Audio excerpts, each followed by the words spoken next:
ఒక కథని నమ్మి ఆ కథను తీసుకొని ఆ ట్రావెలింగ్లో ముందు నేను ఈ కథని ఒక తనకు తెలిసిన ప్రొడ్యూసర్స్ ఇన్వెస్టర్స్ వీళ్ళు చెప్తే వాళ్ళందరూ ఇది మార్చండి, అది పెట్టండి, ఇది అని చెప్తా ఉండటంతో లేదండి ఈ కథ కిల్ అవ్వకూడదు, మనమే దీన్ని ప్రొడ్యూస్ చేద్దాము, ఏ కష్టమైనా నేను నష్టమైనా దీనికి ప్రొడ్యూస్ చేస్తానండి, ఈ కథని యాజ్ ఇట్ ఈస్గా మనం ఆడియన్స్కి అందించాలి, ఇది నాకు డ్రీమ్లో వచ్చింది, అంటే నా డ్రీమ్ నేను సినిమాలో హీరోయిన్గా అవుదామని ప్రొడ్యూసర్గా అవుదాం అనేది నా డ్రీమ్ అయి ఉండొచ్చు, ఇది మాత్రం నా డ్రీమ్ ప్రాజెక్ట్, దీన్ని చాలా జాగ్రత్తగా మనం ఆడియన్స్కి అందించాలి, ఇది అందించాలంటే ఇది ఎంటర్టైన్మెంట్ కాదండి, ఇది సమాజానికి మన ఆడియన్స్కి చాలా అవసరమైన సినిమా అన్నప్పుడు సరే అమ్మా మన ఇద్దరం ప్రయత్నం చేద్దాం.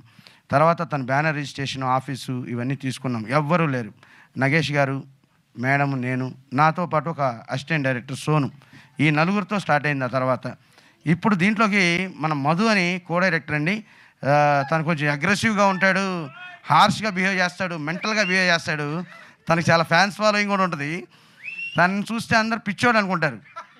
నిజం చెప్పాలంటే తను పిచ్చోడేనండి, సినిమా పిచ్చోడు, సినిమా కోసం ఏదైనా చేస్తాడు. ఒక ప్రాజెక్టుకి, ఒక డైరెక్టర్కి, ఒక ఆ ప్రొడక్షన్కి న్యాయం చేయడానికి ఎంత దూరమైనా వెళ్తాడు. అలాంటి క్యారెక్టరైజేషను. కన్నింగ్ లేదు కానీ ఆవేశం వల్ల తను చాలా మందికి విరోధిగా మిగిలిపోతూ ఉంటాడు. అదే అతనిలో ఉన్న గొప్పతనం. సో అతను జాయిన్ అయ్యాడు. జాయిన్ అయిన తర్వాత మేము ఒక మ్యూజిక్ డైరెక్టర్ రథన్ అనుకుంటున్నారా, ఈ సినిమాకి లవ్ స్టోరీ ఉంది, దీంట్లో యూత్ఫుల్ లవ్ స్టోరీ ఉంది, ఏంటి పరిస్థితి అంటే రథన్ నెంబర్ అప్పట్లో ఎవరో, ఆయన పెద్ద సినిమాలు చేస్తున్నారు, పెద్ద బ్యానర్లో ఉన్నారు, ఆయన నెంబర్ చెన్నైలో ఉంది, మీకు ఎందుకు సార్ నేను తెస్తానంటూ 2 డేస్లో ఆయన నెంబర్ తీసుకొచ్చి ఆయనతో మాట్లాడేసేసి మేడం గారితో మాట్లాడిచ్చేసాడు. వాళ్ళ మేనేజర్ ఏమన్నాడంటే, ఏంటంటే మేము పెద్ద సినిమాలు పెద్ద బ్యానర్స్లో చేసామండి, చిన్న ఇంత మటుకు చేయలేదు, కొత్త వాళ్ళు అంటున్నారు, సరే మా మ్యూజిక్ డైరెక్టర్ ఒప్పుకుంటారో లేదో బట్ నేను మాట్లాడతానండి, ఎందుకంటే ఇవి స్టార్ట్ అవుతాయి మధ్యలో ఆగిపోతాయి, ఎంత బ్యాడ్ నేమ్ వస్తుంది, ఇవన్నీ వద్దండి అనే నవీన్ అనే వ్యక్తి మాట్లాడటం జరిగింది వాళ్ళ మేనేజర్. బట్ మీకు మళ్ళీ ఒకసారి మన మధు నిద్రపోతున్నా ఇతను ఒకసారి ఫోన్ చేస్తే వాళ్ళు లిఫ్ట్ చేసేదాకా చేస్తూనే ఉంటాడు. అలా లిఫ్ట్ చేసిన తర్వాత అతను మాకు లిఫ్ట్ ఇచ్చాడు, రాండి చెన్నైలో కథ విందాం, వీడి బాధ పడలేకపోతామంటే మేము వెళ్ళి కథ చెప్పామండి. ఆ కథ విన్నాక ఆయన మాతో హోప్ఫుల్గా లేరు, కూర్చున్నాక మేడం గారు నెరేట్ చేశారు. దాంట్లో కొన్ని కీలకమైన సన్నివేశాలు నేను నెరేట్ చేశాను. బట్ ఆయన ఒక విషయానికి ఆ కథ మేము ఎంత నమ్మామో అంత మించి ఆయన నమ్మాడు. ఓకేనండి, మీది బ్యానరు, మీరు కొత్త డైరెక్టర్ ఏదో రైటర్గా ఉన్నా అన్నారు, మీరు ఎవరూ నాకు తెలియదు, ఈ కథలో ఒక సోల్ ఉంది, అది మా మదర్కి జరిగింది, నేను కనెక్ట్ అయ్యాను, నేను చేస్తున్నాను ఈ సినిమాని. వితిన్ ఒక్క సిట్టింగ్లో ఆయన చెప్పాడు. మేము హ్యాపీగా ఫ్లైట్ ఎక్కి వచ్చేసాం. ప్రశాంతంగా మ్యూజిక్ డైరెక్టర్ ఓకే అయిపోయాడు. రిమ్యునరేషన్ ఏంటండి అన్నారు మేడం గారు. ఈ సినిమాకి మీరు ఎలా ఇస్తే అలా చేద్దామండి, ఈ సినిమా నేను సోల్ పెట్టి చేస్తున్నానని చెప్పారు ఆ రోజు ఆయన. నెక్స్ట్ మా జర్నీ మాకు కొంచెం ధైర్యం వచ్చింది, కథని మేమిద్దరమే కాదు ఇంకో వ్యక్తి నమ్మాడు, కానీ మధుకి ఈ కథ తెలియదు. అయితే మేము ముందుకెళ్ళాక మధుని పిలిచి మా మేడం గారు అన్నారు, రాజు తోట గారు మనకి డిఓపిగా కావాలి. రాజు తోట గారు అప్పుడే చాలా పెద్ద సినిమాలు చేస్తున్నారు, అర్జున్ రెడ్డి లాంటి ఒక లవ్ స్టోరీ చేశారు, ఒక కమర్షియల్ ఎలిమెంట్స్తో మనకి రామ్ గారిది ఇస్మార్ట్ శంకర్ చేశారు. ఈ 2 సినిమాల యొక్క కాంబినేషన్ ఈ సినిమాలో ఉందండి, ఇంత ప్యాక్డ్గా చేయాలంటే మనకి ఆయనే కావాలని మేడం గారు అన్నాక మళ్ళీ మన మధు తన ఫోన్ తీసుకొని మొదలుపెట్టాడు. తన ప్రస్థానంలో ఆయన ఫోన్ చేసి షూటింగ్లో ఉన్నాడు. తను ఊరు పేరు భైరవ్ కోన, ఓం బింబుష్ అనే 2 షూటింగ్లు ప్యారలల్గా చేస్తున్నాడు ఆయన. అలాంటి సందర్భంలో ఇతను ఫోన్ చేసి అతను షూటింగ్ డిస్టర్బ్ చేసి తీసుకొచ్చాడు. ఫైనల్గా మేము మళ్ళీ కూర్చున్నాం. ఆ రాజ్ తోట గారు ఏమన్నారంటే, నేను ఏదైనా ఒక సినిమాని పిక్ చేస్తే నా 4-5 సినిమాల్లో అది పెట్టి చూస్తే అది దాంట్లో కూర్చోవాలండి, అలా ఉంటేనే నేను చేస్తాను, సరే స్టోరీ చెప్పండి అన్నాడు. ఆయనకి స్టోరీ చెప్పాము. ఆయన ఒక అరగంట ఏం మాట్లాడలేదు. స్టోరీ అన్నాక నచ్చిందా నచ్చలేదా మాకు టెన్షన్ వచ్చాడు. మళ్ళీ లోపలికి వచ్చి ఈ స్టోరీ నేను చేస్తున్నానండి, కొత్త బ్యానరు కొత్త డైరెక్టర్ అన్నీ పక్కన పెట్టండి, ఈ స్టోరీకి బ్యాక్ బోన్గా నేను ఉండి చేస్తాను, నా 2 సినిమాలు షూట్ జరుగుతున్నాయి, ఆ డేట్స్ ఏ విధమైన క్లాష్ లేకుండా మీరు ప్లాన్ చేసుకోండి చెప్పి వెళ్ళిపోయాడు. స్టోరీని ఒక పెద్ద మ్యూజిక్ డైరెక్టర్, ఒక పెద్ద డిఓపి గారు నమ్మేశారు. ఇంకా ఆ తర్వాత మాకు ఈ సినిమాకి ఓకే సెటప్ అయిపోయింది, మ్యూజిక్ విజన్ దొరికిపోయింది. నెక్స్ట్ సెటప్ ఈ షూటింగ్కి ఆర్టిస్టులు, పెద్ద ఆర్టిస్టులు కావాలి. మన మధు ఫోన్ చేస్తే వాళ్ళు రాకపోక కొడతారు, తిడతారు. ఇప్పుడు మనకు మంచి మేనేజర్ కావాలి. ఎవరు అంటే మనకి మేనేజర్ అంటే ఏదో వచ్చేసి ఆయన జీతం తీసేసుకొని వెళ్ళిపోయి సినిమాతో సంబంధం లేదనే వాళ్ళు కాదు. Whole and so last minute release వరకు ఉండే ఒక మేనేజర్ ఉండాలి. ఆయన పెద్దోడై ఉండాలి. మన సినిమాని నమ్మి అందరు ఆర్టిస్టులతో ఆయనకి రిలేషన్ ఉన్న వ్యక్తి కావాలంటే నాకు ఎక్కడో కోన వెంకట గారి దగ్గర నేను రైటింగ్ డిపార్ట్మెంట్లో చేస్తున్నప్పుడు చక్రవర్తి గారు ఒక ముఖపరిచయం. మధుకి చెప్పా, చక్రవర్తి అని నాకు తెలియపోవడం అంటే మధు అనే వ్యక్తికి ఇండస్ట్రీలో తెలియని వాళ్ళు ఉండరు, మధు తెలియని వాడు ఉండడు. ఇతను ఆయనకి ఫోన్ చేసి తీసుకొచ్చాడు. ఫైనల్లీ ఆయన వచ్చారు, చక్రవర్తి గారు వచ్చి ఆయన చెప్పాడంటే మధుకి, చిన్న సినిమాలు నేను చేయను, ఇప్పుడు ఏకే ఎంటర్టైన్మెంట్స్ చేస్తున్నాను, అదేవిధంగా 14 రీల్స్ ఎంటర్టైన్మెంట్ చేస్తున్నాను రా, ఒకప్పుడు ఏదో చేశాను, ఇప్పుడు పరిస్థితులు బాగోలేదు, సరే నువ్వు ఫోన్ చేసి నన్ను నిద్రపోనిట్లేదు కనుక వస్తాను, అదేదో నా గోడు చెప్పుకుంటాను. వచ్చాడు అతను మా ఆఫీస్కి. మేడం గారు మేము కూర్చొని ఎవరికైనా ప్రొడ్యూసర్ కానీ డైరెక్టర్ కానీ ఒక మేనేజర్ని పిలిచి, ఇంత బడ్జెట్ అండి, మీ రెమ్యునరేషన్ ఎంత అని మాట్లాడతారు, మేము అది కథ చెప్పాము. ఆయనకు కూడా ఆయన కథ విన్నాక చాలా ఏడ్ చేశాడు. ఆ ఇన్సిడెంట్ దీంట్లో ఒక ఎపిసోడ్ ఉంటుంది, మన శివ గారి వాళ్ళ ఎపిసోడ్ లావణ్య, అది ఆ ఇన్సిడెంట్కి అతని మనసు కళ్ళు కరిగిపోయాయి. ఈ సినిమా నేను చేస్తానండి, పెద్ద సినిమాలు చేస్తూ కూడా అతను దిగాడు. ఆల్ ఆర్టిస్టులు మాట్లాడాడండి. ఆ తర్వాత అతను వచ్చి ఆమని గారు కానీ, ఈరోజు అంటే అందరూ చాలా బిజీ ఉన్నారు, ఎవరు రాలేకపోయారు.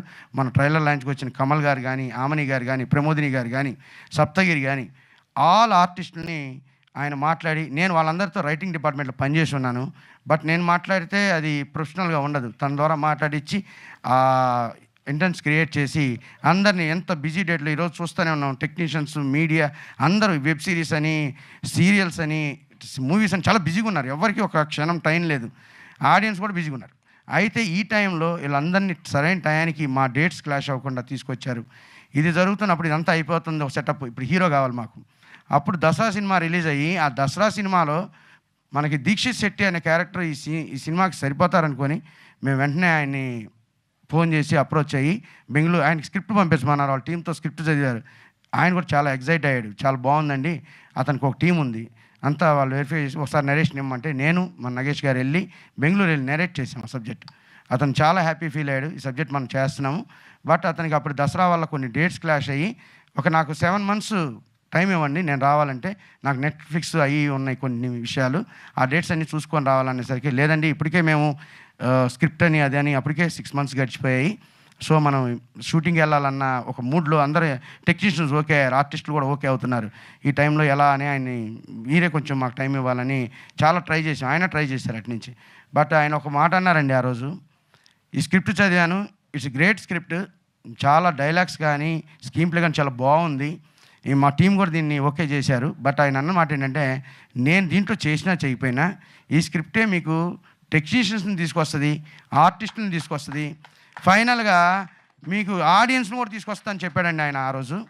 సరే ఏదోలే, ఆయన మమ్మల్ని ఈ స్క్రిప్ట్లో ఆయనకి అంటే ఆ షూటింగ్కి రాలేక మాకు డైట్స్ ఇవ్వలేక అలా మనం బాధపడకుండా ఉండటం కోసం చెప్పాడేమో అనుకున్నాము. ఆయన చెప్పేసరికి మాకు ఓకే అయింది. రాజ్ గారు, అర్జున్ రెడ్డి, తర్వాత ఈయన రోదన్ గారు. బట్ ఆయన ఆ మాట చెప్పి మేము ఆఫీస్కి వచ్చిన తర్వాత దీక్షిత్ శెట్టి గారిది కూడా ఇక్కడే జరుగుతున్నాయి షూటింగ్స్. ఆటోమేటిక్గా నిజంగానే స్క్రిప్ట్ డిమాండ్ చేసి అందరిని తీసుకొచ్చిందండి. సో అప్పటి నుంచి స్టార్ట్ అయిన మా షూటింగు. ఆ తర్వాత మా ఎడిటర్ గారిని తీసుకున్నాం. ఎడిటర్ గారిని ఒక మాట అడిగామన్నమాట. ఆయనకి సబ్జెక్ట్ చెప్పాం. మేము సబ్జెక్ట్ చెప్పినప్పుడు ఆన్ స్క్రీన్కి అది వెళ్తే 3 hours అవుతుందండి, ఒక 2 hours 2.5 hours 2:15 వరకు దీన్ని చేయడానికి ట్రై చేయండి. ఆయన స్టోరీ వినగానే ఎడిటింగ్ స్టార్ట్ చేశాడు అక్కడే. దీంట్లో చైల్డ్ ఎపిసోడ్స్ తీసేసి డైరెక్ట్ మీరు మూవీకి వెళ్ళిపోండి అని నేను ఆయన వినయంగానే స్టోరీ స్టార్ట్ చేసినప్పుడు మేమేమన్నామంటే, సార్ దీనికి ఎడిటింగ్ అనేది చాలా అవసరం సార్, మాకు ఏ షెడ్యూల్కి ఆ షెడ్యూల్ ఎడిటింగ్ అవ్వాలి, మీ ఎడిట్ షూట్ మాకు ఒక అన్లిమిటెడ్ అవర్స్ ఇవ్వండి సార్ అన్న. ఎవరైనా అన్లిమిటెడే ఇస్తారండి, 200 గంటలు 300 గంటలు ఉంటుంది, పర్లేదు వచ్చేయండి అండి అన్నాడు. ఆ రోజు అతనితో మొదలైన ప్రస్తావన మాకు ఏం జరిగిందంటే, సినిమాకి సంబంధించిన ప్రతి ఎడిటింగ్ ఆయనే చేశాడు. ట్రేజర్ ఆయనదే ఎడిటింగు, ఈ ఆల్ సాంగ్స్ ఆయనే, లిరికల్ సాంగ్స్ ఆయన ఎడిటింగు, ఆల్మోస్ట్ ఆల్ ఈరోజు నిన్న నైట్ 3 వరకు కూడా వర్క్ చేస్తున్నాడు ఆయన, క్యూబులకి వాటికి పంపించడానికి. ఈరోజు మేము ఎడిట్ షూట్లో మా అవర్స్ ఎంత అని ఊరికనే లెక్కేస్తే 1500 గంటలు అయినాయండి. సో 15,000 hours ఆయన పనిచేశాడు. 15,000 అంత ఎఫర్ట్స్ పెట్టి చేసిన ఒక ఎడిటర్ నేను చూడలేదు. అంటే మనకి హాలీవుడ్లో అంటుంటారు సెకండ్ డైరెక్టర్ అనేవాళ్ళు ఎడిటర్ అని, అది ఎందుకన్నారా అనేది ఆయన చూశాక నాకు అర్థమైంది. ఎనీ టైం 24 hours ఫోన్ చేస్తే లిఫ్ట్ చేస్తాడు, చేసి ఇదిగారు సార్ ఈ పని చేస్తాను, ఏ పని పెండింగ్ పెట్టకుండా ప్రతిదీ చేస్తారు. సో ఆ తర్వాత ఆయన పోస్ట్ ప్రొడక్షన్లో అక్కడి నుంచి మనకి డిఐలు కానీ అన్నీ ఏది ఆకుండా షూటింగ్లో కూడా మాకు ఇందాక పృథ్వీ గారు చెప్పినట్టు భయంకరమైన రెయిన్ అనమాట. అప్పుడు కరెక్ట్గా మా షూటింగ్ అప్పుడు మేడం గారు కారు తీసి బయలుదేరిన రెయిన్ ఆగిపోయేది. అమ్మ మనం షూటింగ్ చేయగలుగుతాం. మేము అసలు ఆపేద్దాం అనుకున్నాం షూటింగ్. భయంకరమైన వర్షం పడుతుంది ఆగస్టు నెలలో, అది ఆపేద్దాం అనుకుంటే అప్పుడే ఆర్టిస్టులకి బిజీ లేకుండా డేట్స్ ఖాళీగా ఉన్నాయి, అందరూ ఆపేశారు షూటింగ్లు.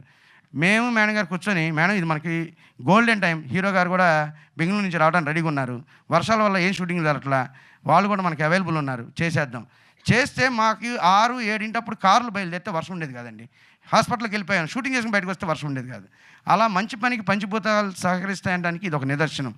ఇంకా షూటింగ్లో చిన్న చిన్న ఇన్సిడెంట్స్ ఏదైనా మేము చేయాలి అని అనుకున్నప్పుడు ఆటోమేటిక్గా అవే పడిపోతూ ఉండేది.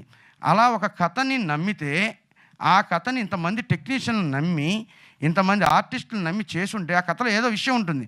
అంటే ఇక్కడ మెయిన్ ప్యాషనేటెడ్గా ఉంటారు, ఒక డబ్బుల కోసమే పనిచేసే వాళ్ళు ఉండరు. సో అలాంటి తరుణంలో ఈ కథ ఇంత దూరం తీసుకొచ్చింది మమ్మల్ని.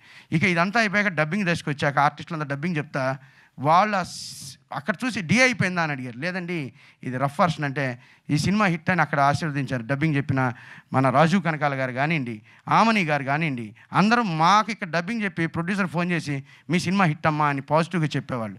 ఆ తర్వాత అక్కడి నుంచి అన్నీ పోస్ట్ చేసుకొని మనం ఫస్ట్ కాపీ కంప్లీట్ చేసి సెన్సార్కి వెళ్ళాం. మాకు సెన్సార్ మీద ఒక భయం ఉండేదండి. ఒక 12 అవర్స్ అంటే మేము ఇంకా రేపు సెన్సార్ అన్నప్పుడు చాలా ఒక ఎగ్జామ్కి టెన్షన్ పడ్డాం. నిద్రపోలేదు ఆ రోజు. ఎందుకంటే మాకు దీంట్లో ఒక 10 మినిట్స్ ఒక పబ్లిక్ అవేర్నెస్ కోసం పెట్టిన డైలాగ్స్ డెఫినెట్గా వాళ్ళు ఒక 5 మినిట్స్ అని కట్ చేస్తారని మేము టెన్షన్ పడతా వెళ్ళాము. ఇదే ప్రసాద్ ల్యాబ్లో సెన్సార్ వాళ్ళు కూర్చుని చూశారు సినిమా, చూసి మమ్మల్ని పిలిచి ఏంటి ఇంత డాక్టర్లు కార్పొరేట్ హాస్పిటల్ ఎంత గట్టిగా ఎందుకు వెళ్ళారు అని అడిగారు. ఒక క్వశ్చన్ వాళ్ళు అడిగింది, అంటే మనం కోవిడ్లో సంఘటనలు చూసామండి, సో అందుకే ఎంత దూరం వెళ్ళామంటే మీకు యూబై ఇస్తున్నామండి, నో కట్స్ వెళ్ళిపోండి అన్నారు. సో అక్కడ చాలా భయంకరమైన పాజిటివ్. ఇక్కడ దాకా మేము పాజిటివ్గా చేసుకొని హ్యాపీగా ఫస్ట్ కాపీ కంప్లీట్ చేసి, ఎందుకంటే సెన్సార్ మేము ముందే వెళ్దాం, ఇది రీసెన్సార్ అయిద్దని భయంతో జనవరిలో చేయించేసాం. ఆ తర్వాత మా వేట మొదలు పెట్టాం, ఇక దీన్ని రిలీజ్ చేయాలి. ఇక్కడ దాకా అందరి ఈ కథను నమ్మారు, మమ్మల్ని నమ్మారా లేదని పక్కన పెడితే ఆ కథ ఎంత దూరం తీసుకొచ్చింది, సెన్సార్ వాళ్ళు కూడా నమ్మారు. ఇక్కడ స్టార్ట్ అయింది ఏంటంటే, ఒక సినిమా అనగానే మార్కెట్లోకి వెళ్ళాలనగానే ఒక డిస్ట్రిబ్యూషన్ కావాలి. చిన్న సినిమా మీద మన ఇండస్ట్రీలో చిన్న చూపు ఉంది. ఫస్ట్ డిస్ట్రిబ్యూషన్కి వెళ్ళగానే ఏ సినిమా అయినా ఈరోజు థియేటర్లో ఆడట్లేదు బాబు, ఓటీటీకి వెళ్ళిపోతున్నారు, లేకపోతే ఐబొమ్మలో చూస్తున్నారు, మీ ఈ సినిమాని రిలీజ్ చేసి ఈ మెసేజ్ మళ్ళీ ఎవడా చూసేది అని చాలా మమ్మల్ని, అంటే అక్కడ దాకా మేము ఒక పాజిటివ్గా చూసాం, గెలిపే చూసాం. ఒక్కసారిగా వాళ్ళ మాటలు, ఎన్ని కంపెనీలకి వెళ్ళాం, తిరిగాం, అక్కడ ఉండే మనుషులు మాట్లాడే మాటలు చాలా కొంచెం అధైర్యపడ్డా. కానీ నేను చాలా అధైర్యపడ్డాను. ఇన్ని సంవత్సరాలు మనం పనిచేసాము, మనకు తెలిసిన సర్కిల్ అందరినీ అడిగాము, అందరూ కూడా స్టార్ కాస్ట్ లేదు, లేకపోతే ఇది లేదు అది లేదు, వాళ్ళు చెప్పాల్సిన కారణాలు చెప్పారు. కాకపోతే ఇక్కడ ఒక చిన్న విన్నపం ఏంటంటే అండి, ఒక చిన్న సినిమా అనేది కంటెంట్ చెప్పగలదు. పెద్ద సినిమాలు స్టార్స్తో వెళ్ళే సినిమాలకి కంటెంట్ చెప్పాలంటే తప్పకుండా దాంట్లో కమర్షియల్ ఎలిమెంట్స్ చాలా చెప్పలేము. అది చిన్న సినిమానే చెప్పగలదు. ఇప్పుడు బలగం గురించి మాట్లాడారు, అర్జున్ రెడ్డి గురించి మనం మాట్లాడాం, ఇంకా మంచి సినిమాలు మొన్న వచ్చిన కోర్టు కంటెంట్. ఆ కంటెంట్ చెప్పాలంటే చిన్న సినిమా వల్లనే అవుద్ది. దాంట్లో అనవసరమైన చొప్పించుకుని ఉండడానికి, దాంట్లో హీరో ఇమేజ్లు లేకపోతే ఫ్యాన్స్ యొక్క ప్రెస్టేజ్లు ఇవన్నీ ఉండవు. అందుకని చిన్న సినిమాని బతికించుకోవాలి. చిన్న సినిమా బతికితే చిన్న కళాకారులకి అలా మాలాంటి వాళ్ళకి బ్రతుకు తెరువు అవుతుంది. దానికి మన ఇండస్ట్రీలో రిలీజింగ్ దగ్గరికి వచ్చేసరికి మేము నిజంగా ధైర్యం అనే మాటను మర్చిపోయామండి.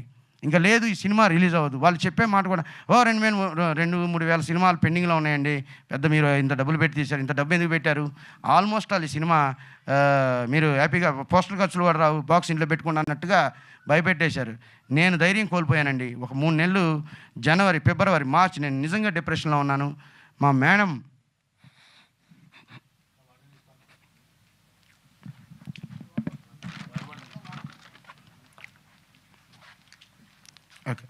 సుమయారెడ్డి గారికి నిజంగా చాలా హ్యాండ్సప్ చెప్పాలండి. తను